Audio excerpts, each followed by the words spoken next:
5 years in, living in Spain, was it worth it? Well, the first thing I want to say is, if you're coming from the UK, there's different circumstances.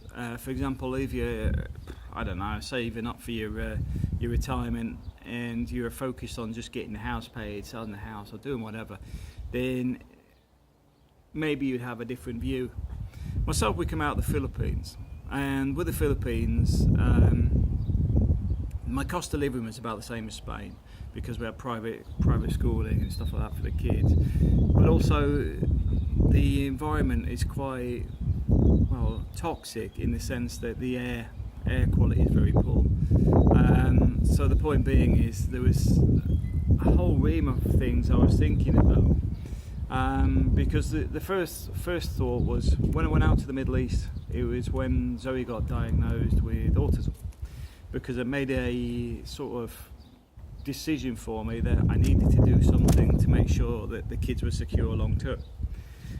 So I went off to the Middle East for a while, and then after that I made the decision that we did the call centre for about a year, and then when the typhoon hit and then we got the earthquake, I thought, it's time we actually moved to Europe.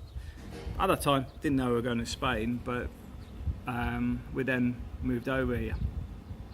Now, 5 years on, would I recommend it? If you were coming from the Philippines, definitely. As a family, Spain offers the kids a future. You've got certain things like an EU passport or a Spanish passport, whatever you want to call it, opens the kids up to being able to travel the world. Also, not a far hop to the UK if they ever wanted to go into the UK. Healthcare's good, schooling's good, environment's fantastic, and it's a country with a lot of diverse culture and languages and stuff. There's a lot to see and do. So from a historical point of view, there's a lot of history and stuff here, and architecture, and the country is different depending on where you are. So from a family point of view, there's a lot on offer for living in Spain. So 5 years in, would I have changed anything? The answer's no. I may have possibly wanted to work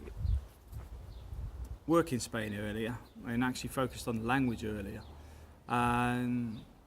But it's a difficult one, because like when I was trading crypto, doing well on that anyway, and I couldn't have focused on learning Spanish and doing that at the same time, because it's very time consuming.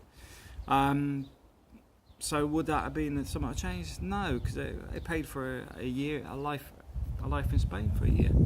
And then you look at going hopping in and out the UK financially, it gave us the opportunities for taking months off without having to do any work, because of the money I earned in the UK.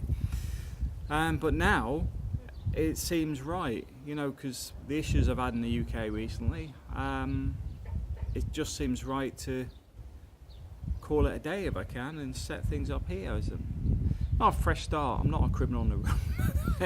No, it's just with the family issues, I've got no family to go back to the UK for except for my daughter, and I told her she can come here anytime. But the rest, they're gone. I'm not interested.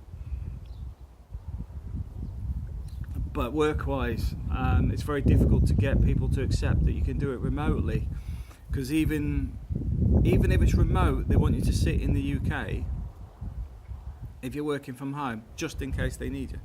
It's those sort of things that I'm trying to get my head around the logic behind it, because like I've said to them, I said, but even if you called me at 7 o'clock at night and said that you got a problem on the building, I ain't coming, because it's not my contractual obligation.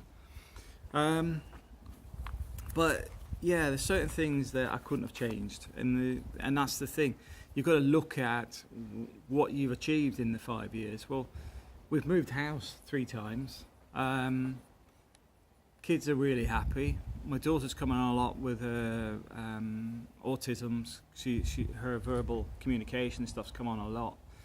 We made a lot of friends, a lot of good friends. We've had this fantastic weather and great location for 5 years. The only thing is, My Spanish needs improving. Food's fantastic, and I know a lot of people complain about a lot of the restaurants are a bit tourist orientated. It's because it's a tourism area, but there's plenty of options there, and one of the things we do like doing is cooking. And I don't know whether to start a separate cooking channel, to be honest. It depends if people like watching the food videos on this one or not. But I can't say anything negative about Spain because there hasn't been anything negative. The whole immigration process and the I don't know, lax. See, it's not a lax process because once it's done and dusted, you're away. It's just a case of they're not too bothered when it gets filed. So you know you can file it and then they go, oh well, you know we've changed it this month, we've added this to it, and then you got to go and get another document or whatever, or they ask for a requirement that's not actually an official requirement. But you just come back again. But most of the time, they expect it to be delayed. It's a bit like there was a document we needed for the school, and we said, but we're waiting on it from the government. It was to do I think it was a medical assessment that was done up in Elche or something. But the point being is, it was delayed because of government offices. Well, the school already know, because the Spanish have the same problem. It's not a tourist orientated thing or a foreigner thing. It's the fact is that's just the way it is. But once you understand all that sort of stuff and just accept that it happens when it happens, well, it's easy. I mean, as long as you find work, the rest of it's easy. So, yeah, 5 years in, still loving Spain. Still think it's a fantastic place, and it was a very good decision. If you ask me where else I would have gone if it wasn't Spain, it'd been Germany. Because my German just needs prizing back out, because I was fairly fluent in German as a child, because I lived there for 6 years. Madam was a Polish girl. That's my old girlfriend back then. She didn't speak English, so my German was quite good back then for obvious reason. But Germany would have been the place because I like the structure there. And the funny thing is a lot of it is very opposite to Spain, but at the same time, I like both countries for their uniqueness. So no problems whatsoever. Anyway, thanks for watching.